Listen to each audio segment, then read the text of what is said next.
Only on NBC5 News, 1 month from the primary, Jackson County Commissioner Doug Bridenthal is fighting to keep his seat in a re-election bid. At the same time, he's dealing with 2 investigations for allegedly misusing public funds, conflict of public interest, and fraud.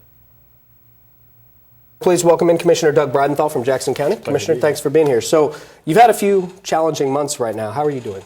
I'm doing wonderful.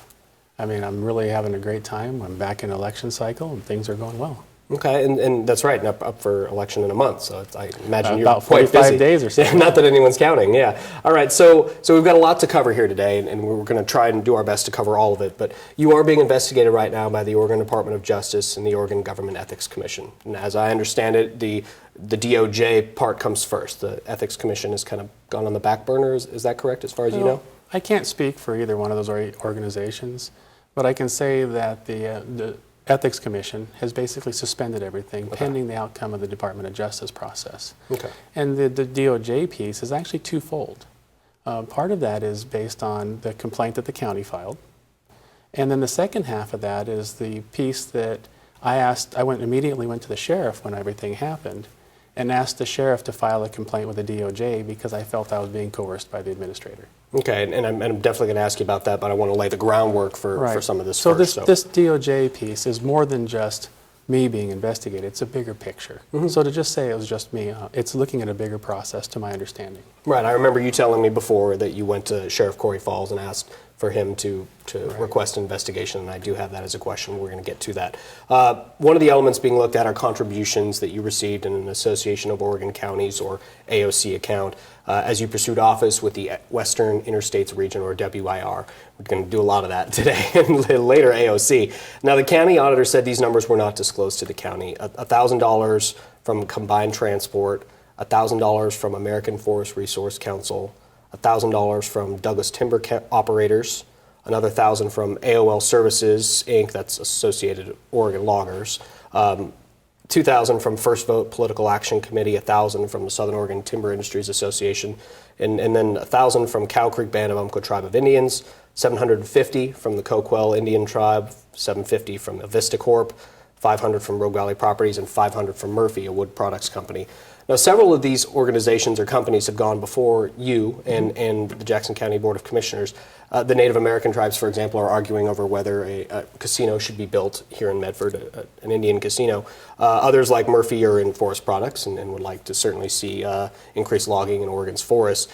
Is that not a conflict of interest when you're getting money from these organizations that are going before you and asking for your vote, if you will? First of all, let's address the Coquel that you were referring to. Okay, yeah. The county has no influence over the outcome of that. That's all done at the federal side with the Bureau of Indian Affairs.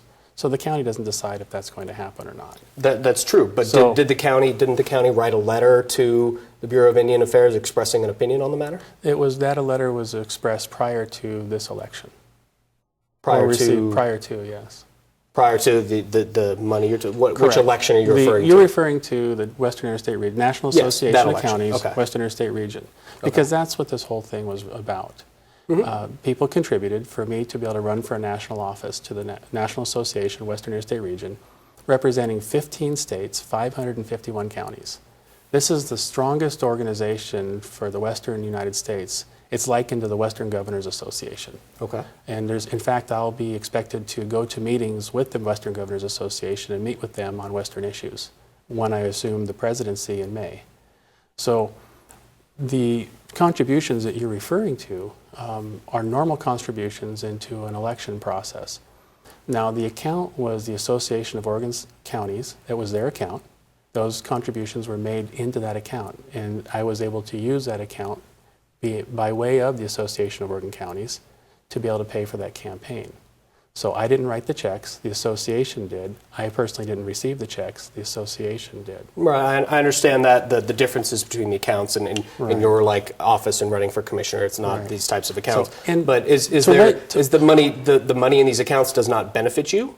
You don't believe? What you're referring to is basically saying, are these people going to receive special interest or anything special because of they contributed? I personally, every case that's before me as a commissioner, I weigh it on the merits of that particular case. Just because somebody contributed to me doesn't say that I give them special privilege. Every commissioner, every elected official receives campaign contributions in every campaign they go before. If I look at the C&Es from other sitting commissioners right now, they receive campaign contributions from people who come before the county. So that would be the same as asking them, hey, so-and-so gave, or well, let's just use you, so to keep the public, Craig Smullen gave Commissioner X money to be able to run to become a commissioner. And I see that in the Oregon Secretary of State filings, because it's all public disclosure. So does that mean when Craig goes in front of the county for a land use deal, does that mean Commissioner X is going to give Craig special interest? No, that's not the case. They're expected to see the case on its own merits. But the auditor, Eric Spivak, said that these numbers were not disclosed to the county. Actually, that's not true. They were. These numbers, this was not a county account. Understood. This is an Association of Oregon Counties account. So should the county not be aware, though, if the county was aware in spring of 2014, and that's kind of the funny part about this whole thing.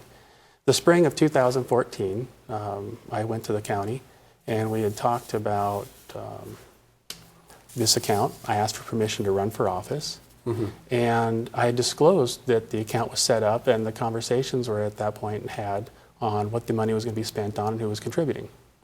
I had also spoke. Who advised you? Yeah, when you. I had also spoke with the county administrator on this subject, Danny Jordan. Danny Jordan, prior to that, because he said basically we need to go and just get permission to run for this office.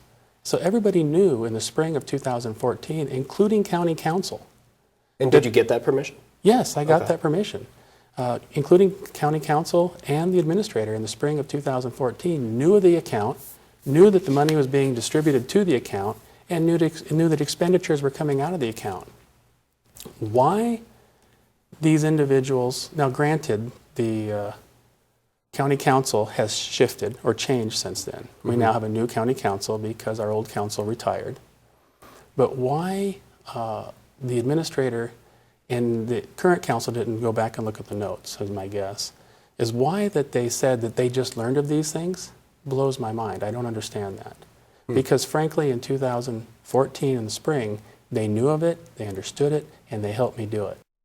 And coming up tomorrow as our exclusive interview continues, Commissioner Bridenthal raises the question of the motivation of county officials and the timing of the complaint against him. I had filed for my re-election, and then just a couple weeks later, all of a sudden this complaint and everything just blows up. I don't understand the timing of it. That's Thursday, only on NBC 5 News at 6.